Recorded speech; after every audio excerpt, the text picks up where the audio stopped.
فرقه اسوان فرقه محترمه، احنا عارفين الظروف اللي بتمر بيها، فعشان كده اقدر اقول لك ان انا النهارده يعني كنت طبعا اكسب وخسرت نقطتين، لكن نتيجه لظروف اسوان اللي احنا عارفينها كلنا. لكن طبعا اسوان كاسم وكتاريخ شرف لاي حد انه يشتغل قدامهم، والتعادل مع اسوان هنا برضو كاسم اسوان مكسب يعني، والحمد لله، وبشكر الرجاله على الاداء اللي بيأدوه، واتمنى يكملوا كده لغايه الاخر ان شاء الله. هل الاصابات اثرت مع حضرتك في الفريق؟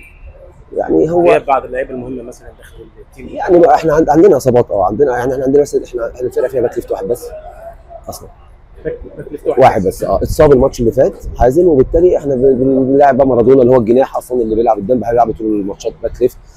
يعني بعض المشاكل البسيطه الموضوع بيأديها وبيأدي بشكل كويس. عندنا بعض المشاكل كده، حاجات بسيطه يعني، في اصابات النهارده زي ما قلت لك، اصابه برضه يوسف تفرق معانا، لكن اللعيبه رجاله يعني. حضرتك تخيل ان لافين يعني الموسم اللي فات كان في موقف صعب جدا، نفس اللعيبه دي احنا بنتعادل النهارده مع اسوان، واللعيبه داخله جوه زعلانه ومكشره ومتضايقه، كانوا عايزين عندهم احساس ان يقدروا يعملوا المكسب، ودي في حد ذاتها ميزه بتقدر تبني عليها يعني.